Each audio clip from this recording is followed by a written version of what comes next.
કરું તુફાન SB news સાથે હું છું આપની સાથે પાયલ બામભણિયા। તો જોઈએ આજના મહત્વના સમાચારમાં। ભરૂચના મોહમ્મદપુરા વિસ્તારમાં મુસ્લિમ સમાજ આગેવાનો તરફથી 2 મિનિટ મૌન પાળવામાં આવ્યું। ઝઘડિયાનો કેસ ફાસ્ટ ટ્રેક કોર્ટમાં ચલાવો મુસ્લિમ સમાજ। ઝઘડિયામાં પાડોશી આચરેલા દુષ્કર્મ બાદ 10 વર્ષીય સગીરાનું મોત થયું છે। આરોપીએ દિવાલની પાછળ લઈ જઈ અને ક્રૂરતાપૂર્વક દુષ્કર્મ કરી તેના ગુપ્તાંગમાં સળિયો નાખી દીધો હતો। સળિયો છે કાતરડા સુધી પહોંચી જતા સગીરાની હાલત ગંભીર બની હતી અને તેને 8 દિવસ સુધી વડોદરાની હોસ્પિટલમાં સારવાર આપવામાં આવી હતી। સેપ્ટિકના કારણે કાર્ડિયાક એરેસ્ટ આવતા બાળકી 8મા દિવસે દમ તોડી દીધો હતો। આ ઘટનાના દેશભરમાં ઘેરા પ્રત્યાઘાતો પડ્યા છે। ભરૂચ શહેરમાં વસતા મુસ્લિમ સમાજે દુષ્કર્મની ઘટનાને સખત શબ્દોમાં વખોડી અને આરોપીને કડકમાં કડક સજા થાય તેવી માંગણી કરી છે। મંગળવારના રોજ મોહમ્મદપુરા સર્કલ ખાતે પીડિતાને ન્યાય અપાવવા માટે સમસ્ત ભરૂચ જિલ્લા મુસ્લિમ સમાજના આગેવાનો હાજર રહ્યા હતા। તેમણે 2 મિનિટનો મૌન રાખી શ્રદ્ધાંજલિ આપી હતી। આરોપીની સામે ફાસ્ટ ટ્રેક કોર્ટમાં કેસ ચલાવી અને આરોપીને ફાંસી આપવામાં આવે તેવી માંગણી કરવામાં આવી હતી। Safiq Patel, Tufan SB news, Amod.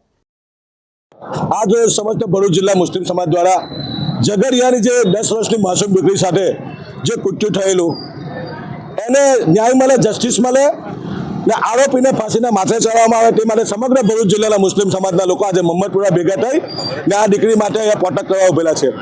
આ બીજો નિર્ભયા કાંડ છે। 12 વર્ષ પહેલા જે ઘટના બનેલી આ એની રિપીટ ભરૂચ ખાતે થયેલી છે। સરકારે તે વખતે કીધેલું કે નક્કર કાયદો બનાવીશું કેન્દ્ર સરકારે, પરંતુ 12 વર્ષ જેવો સમય ગયો હજુ કોઈ એવો કાયદો બનેલો નથી। અમે સમસ્ત ભરૂચ જિલ્લા મુસ્લિમ સમાજ લોકોની માંગણી છે કે આ હિન્દુસ્તાનમાં એક એવો નક્કર કાયદો બનવો જોઈએ કે કોઈ પણ બહેન દીકરી સામે આંખ ઉઠાવતો વ્યક્તિ જોવે। આજની જે બલાત્કારની જે ઘટના બની તમે જો આજે આમોદ ખાતે પણ આવી ઘટના બની, ભરૂચમાં એક સૃષ્ટિ વિરુદ્ધનું કૃત્ય જો આ ભરૂચ જિલ્લો કઈ જઈ રહેલો છે।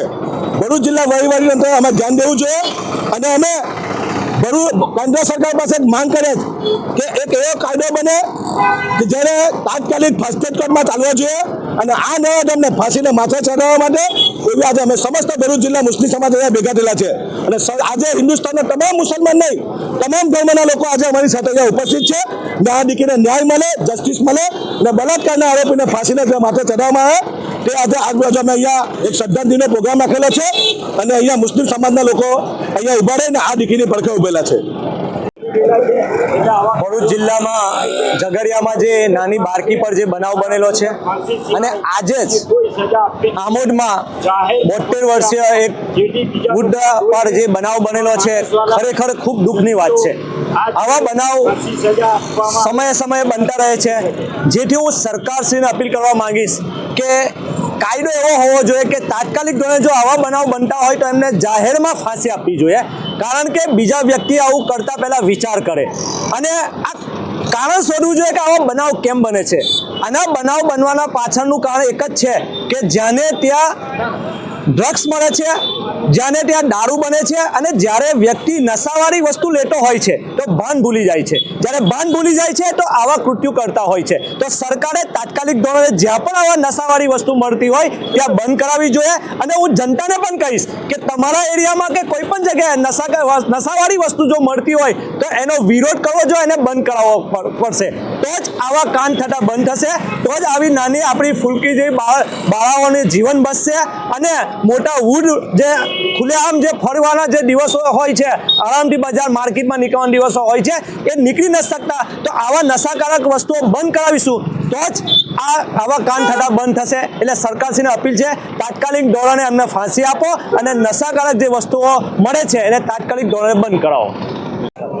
आज रोज समस्त मुस्लिम समाज द्वारा भरूचना मोहम्मदपुरा विस्तारना अंदर कही शकाय कि जे रीते झगड़िया अंदर जे बनाव बन्यो एक दीकरीना उपर जे रीते अमान्य कृत्य करवामां आव्युं अने मृत्यु काले दीकरीनुं गई काले मृत्यु थयुं छे, एटले आज रोज अमे प्रोटेस्ट करवा उभा छे ए दीकरीने न्याय मळे ते माटे के बलात्कारी जे छे तेने तात्कालिक धोरणे फांसी आपवामां आवे, फास्ट ट्रेक कोर्टना अंदर केस दाखल करीने एने तात्कालिक फांसी आपवामां आवे अने जे रीते છેલ્લા 10 દિવસમાં અંદર 3 બનાવ ભરૂચના અંદર બનેલા છે. એ ખૂબ જ કહેવાય કે એક શરમજનક બાબત છે ભરૂચ માટે. સમગ્ર ગુજરાતના અંદર આજે કાયદા વ્યવસ્થાની સ્થિતિ કથળેલી છે. ગૃહ રાજ્ય મંત્રીને પણ અમે કહેવા માંગીએ છીએ કે તમારો ગૃહ વિભાગ શું કામ કરી રહ્યું છે, કેમ કે તમે જુઓ ઠેર ઠેર એમડી ડ્રગ્સના મોટા મોટા સપ્લાયરો પકડાઈ રહ્યા છે. તેમજ દરેક ક્ષેત્રના અંદર આજે તમે કોઈ પણ વિસ્તારમાં જાઓ ત્યાં પણ ડ્રગ્સનું વેચાણ હોય કે પછી દારૂનું ખુલ્લેઆમ વેચાણ થઈ રહ્યું છે. એટલે નશા દ્રવ્ય પદાર્થોનું સેવન વધી રહ્યું છે.